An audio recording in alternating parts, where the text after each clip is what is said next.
Alors voilà, je vais essayer de vous présenter les réflexions que m'inspire le renouveau actuel de la cosmologie observationnelle.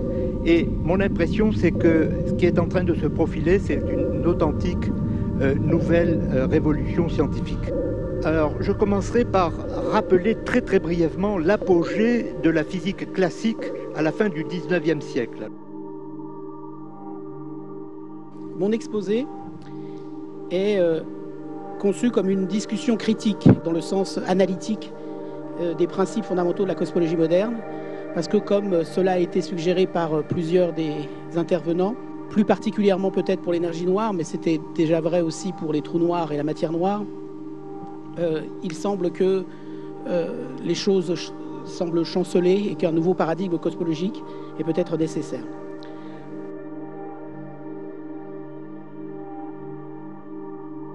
La pensée scientifique moderne a ses racines fondées sur l'univers invisible des idées.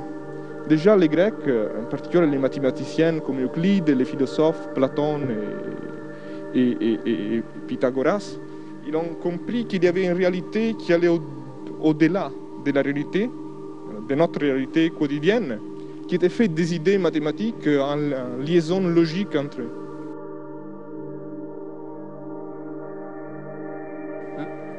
Puisqu'au fond, ce que démontre la psychanalyse, c'est que nous sommes marqués chroniquement par notre origine, de façon tout à fait étonnante, en produisant des symptômes, des rêves, des actes manqués.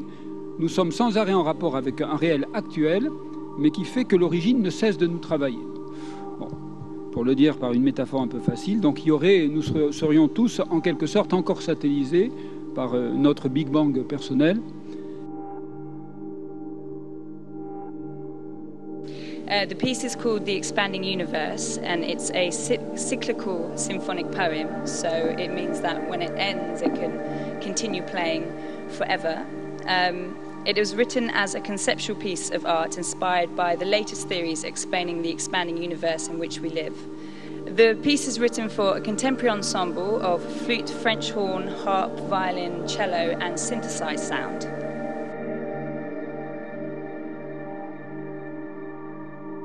La matière noire, ce qu'on sait d'elle, c'est qu'elle a un effet gravitationnel, puisqu'elle est chargée, c'est le Deus ex machina qui permet d'expliquer la rotation des étoiles dans les galaxies, dans la partie périphérique des galaxies, la cohésion des galaxies entre elles, etc. Donc, et par contre, elle n'a aucune interaction électromagnétique, donc pour l'instant, elle est inobservable. Et la question, c'est est-ce qu'elle va rester inobservable, bien entendu. Et une des questions amusantes qu'on peut se poser, est-ce qu'il est possible d'imaginer une région de l'espace sans matière noire?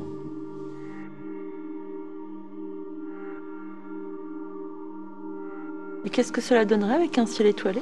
Alors sur un ciel étoilé, on verrait essentiellement deux zones distinctes. C'est-à-dire que tant que l'on regarde dans des directions assez éloignées de celle où est situé le trou noir, on reconnaît la sphère céleste, si ce n'est qu'elle va être légèrement distordue par la présence du trou noir.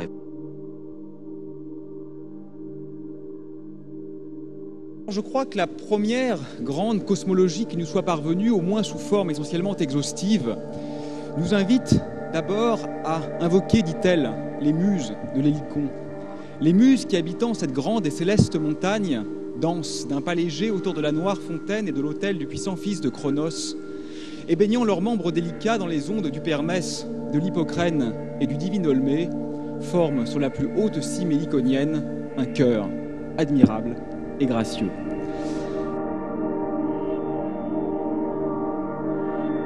Dans l'univers, évidemment, l'invisible prédomine sur le visible.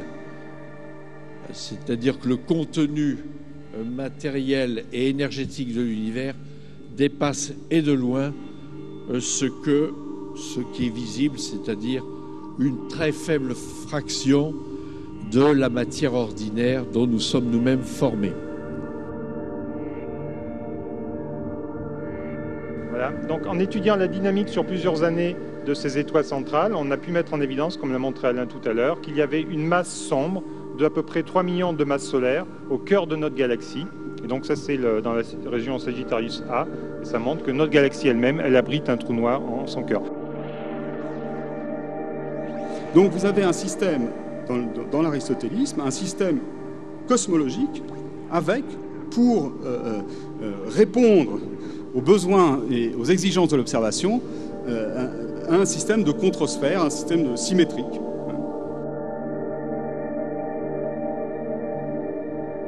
Alors pourquoi le corps noir est noir? En fait, le corps noir n'est pas noir, il rayonne de la lumière.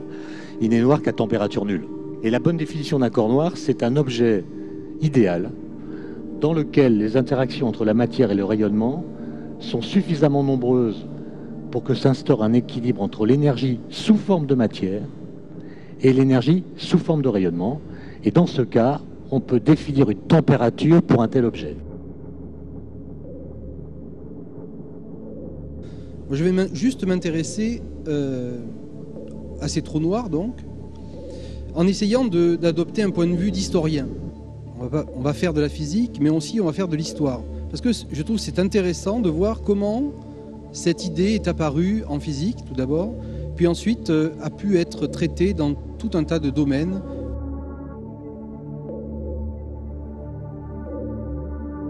Disons, d'appréhender la matière noire, qui est l'utilisation de simulations numériques.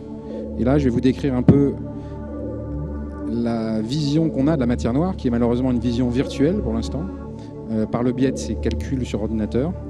Et enfin, vous montrer les progrès qu'on fait en ce moment sur la formation des galaxies.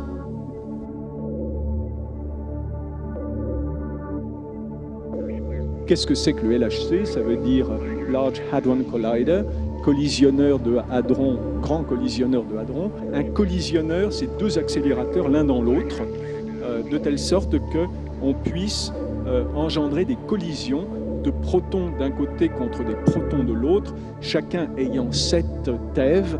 Alors 7 TeV, c'est 7000 fois l'équivalent de 7000 fois la masse d'un proton, c'est-à-dire 7000 milliards de fois l'énergie d'un photon visible. On est complètement cerné par ces particules et on va essayer de faire un petit voyage rapide à travers les neutrinos, à la fois en physique des particules élémentaires et également en astrophysique, puisqu'ils sont partie prenante dans le Soleil, dans les explosions de supernovas et d'autres objets.